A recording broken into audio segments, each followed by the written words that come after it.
नमस्कार, स्वागत है। आप देख रहे हैं डॉक्टर साहेब। मैं हूं विजय कृष्ण और आज हमारे साथ मौजूद हैं डॉक्टर राजीव रंजन। डॉक्टर साहब पटना समेत पूरे बिहार के जाने माने जनरल फिजिशियन हैं।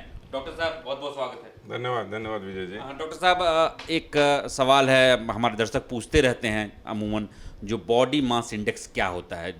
इसमें बीएमआई जिसको बोलते हैं, जितनी भी मतलब बीमारियों के आप जांच से पहले उनका हाइट वेट ये सब चेक करते हैं, तो पूछते हैं बॉडी मास इंडेक्स होता क्या है। तो हमारे दर्शक जो पटना समेत पूरे बिहार में मतलब दूर दराज में फैले हुए हैं, उन्हें आसान भाषा में समझाएं, बीएमआई बॉडी मास इंडेक्स आखिर होता क्या है। ऐसा है विजय जी कि पहले हम लोग सिर्फ वज़न देख करके किसी का वज़न ले लिया, वो निश्चिंत हो गए कि वज़न ज़्यादा है कम है, उसके आधार पर हमने स्वास्थ्य के दुष्परिणामों की आशंका जाहिर कर दी।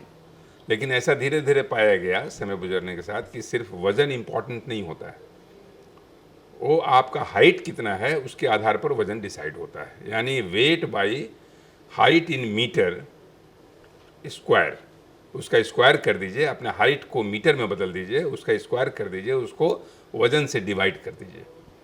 तो अगर आप 18 से 25 के बीच में हैं, आप बिल्कुल सुरक्षित क्षेत्र में हैं, कहीं कोई पैनिक करने की ज़रूरत नहीं है, कहीं इसके दुष्परिणाम नहीं होंगे, आपका बीएमआई बिल्कुल कंफर्टेबल लेवल में है। जैसे ही 25 आ गया, यानी 24 तक तो बिल्कुल सेफ हैं, 25 से 28 तक माइल्डली ओबीज है, 29 तक कर लीजिए कि थोड़ा बहुत आपको ओबिसिटी आ गया, मोटापा आ गया। और जैसे ही आप 29 क्रॉस करते हैं बीएमआई, तो आप ओबीज कहलाते हैं। और जब आप 35-36 को क्रॉस कर गए बीएमआई, तो आप मॉर्बिडली ओबीज होता है। 40-42 के बाद तो आप तो हर ओबेसिटी का अलग अलग डैमेज सिग्नल है, जो संकेत देता है शरीर में। यानी कि अगर आप ओबीज हैं, यानी 25 से 28 के बीच में हैं, 29 के बीच में, तो आपको नेचुरली सतर्कता की ज़रूरत है, एक हाई लेवल ऑफ अवेयरनेस की ज़रूरत है, प्रिकॉशन की ज़रूरत है। यानी आप टहलना शुरू कर दें, मॉर्निंग वॉक शुरू कर दें, खान पान पर तवज्जो देना शुरू कर दें। अगर आप ज़्यादा फैट और वसा का सेवन कर रहे हैं, ज़्यादा लाउजी ज़िंदगी जी रहे हैं, दिन भर केवल सोफ़ा पर हैं और बेड पर बैठे हुए हैं, थोड़ी भी शारीरिक सक्रियता के रूप से कोसों दूर भाग रहे हैं, अक्रियता और अकर्मण्यता को आपने घर के अंदर अपने व्यक्तित्व में आत्मसात कर लिया, तो जीवन शैली को बदलने की ज़रूरत है। अगर ओबेसिटी दरवाजे पर दस्तक दे दिया तो यहाँ पर एक बात मैं आप बताता हूँ कि ओबेसिटी में दो तरह की ओबेसिटी होती है। एक तो जनरल ओबेसिटी हो गया, एक जिसको हम लोग विसरल ओबेसिटी कहते हैं, यानी इंडियन टाइप का ओबेसिटी, जो आपको मैं कहता हूँ विजय जी कि वज़न तो ज़्यादा बढ़ गया, वज़न कम भी है लेकिन पेट निकला हुआ है। अधिकतर भारतीयों को आपने देखा होगा कि वज़न है 60 केजी, वज़न है 55 केजी, लेकिन पेट आगे की ओर फेंक दिया है। तो ये पेट फेंकना जो है, ये विसरल ओबेसिटी कहलाता है। विसरल ओबेसिटी, एडिपोसिटी, ये कहीं ज़्यादा खतरनाक है आपके हार्ट के लिए, आपके डायबिटीज़ के लिए। अगर आपका वज़न 110 केजी भी है लेकिन विसरल एडिपोसिटी नहीं है, तो आप बहुत हद तक अपने आप को खुशकिस्मत मान सकते हैं। तो इसलिए पेट की ओबेसिटी को, पेट और विसरल ओबेसिटी को घटाना, जैसे औरतों में अगर आपका फैट हिप में जमा हो रहा है तो ये स्वाभाविक है, लेकिन अगर आपका फैट पेट में जमा हो रहा है और पेट आपका आगे चला गया, तो ये आपके आगे के लिए खतरे का संकेत है, इससे बचिए। हाँ डॉक्टर साहब, भारतीय परिवेश की बात करते हैं, महिलाओं की हाइट 5 से 5.5 फीट और पुरुषों की हाइट अमूमन 5.5 से 6 फीट बीच रहते हैं। तो इनका कितना वजन, मतलब एक मोटा मोटी हम लोग रखें, जो इतना वजन आप 5.5 से 6 वाले इतना रखें तो आप बिल्कुल फिट रहेंगे, अन्यथा अनफिट।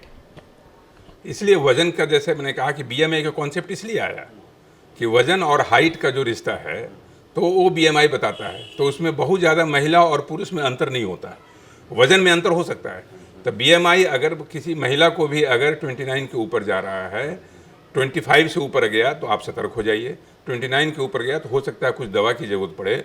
और अगर मॉर्बिड ओबेसिटी है तो आज तो नए नए सर्जरी जो हैं, बैरियाट्रिक सर्जरी, तो बैरियाट्रिक सर्जरी का सबसे बड़ा फ़ायदा क्या है, हमने देखा है अपने मरीजों में भी कि जो मरीज़ मोटापा की वजह से डायबिटीज़ से ग्रस्त हो गए, बैरियाट्रिक सर्जरी हो गया, डायबिटीज़ का क्योर हो गया, डायबिटीज़ ठीक हो गया, जस्ट बिकॉज क्योंकि डायबिटीज़ उनका मोटापे से ही रिश्ता था। इसलिए डायबिटीज और मोटापा का चोली दामन का साथ है, अनुनाश्रय संबंध है, इससे बचें।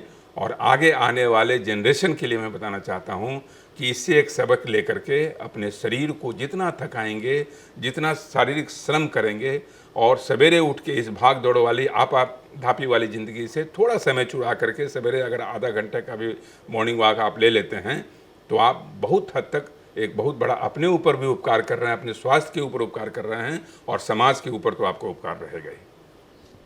डॉक्टर साहब अभी बता रहे थे, पहले इनके यहाँ जो भी पेशेंट आते थे, चाहे किसी डॉक्टर के पास जाते थे, तो उनका सिर्फ हाइट चेक किया जाता था। लेकिन अब समय बदल गया है, अब हाइट वजन चेक किया जाता था, अब वजन के साथ साथ हाइट भी चेक किया जाता है। तो इन्होंने बॉडी मास इंडेक्स के बारे में विस्तार से बताया। आप ज़्यादा वज़न ना होने दें, अपना वज़न फिट रखें, और अगर वज़न ज़्यादा होता है तो डायबिटीज़ की बीमारी आपको हो सकती है। तो आप फिट रहने के लिए, तंदुरुस्त रहने के लिए आप मॉर्निंग वॉक करें। इन्होंने सजेशन कुछ दिया है, खान पान पर ध्यान दें, तो आप खुद को फिट और मेंटेन रख सकते हैं। इस एपिसोड में फ़िलहाल इतना ही। अगले एपिसोड में आपसे फिर से मुलाकात होगी। यदि आपने हमारे चैनल डॉक्टर साहब को सब्सक्राइब नहीं किया है तो तुरंत कर लें। आप हमें फेसबुक पेज पर भी लाइक्स और कमेंट कर सकते हैं। धन्यवाद।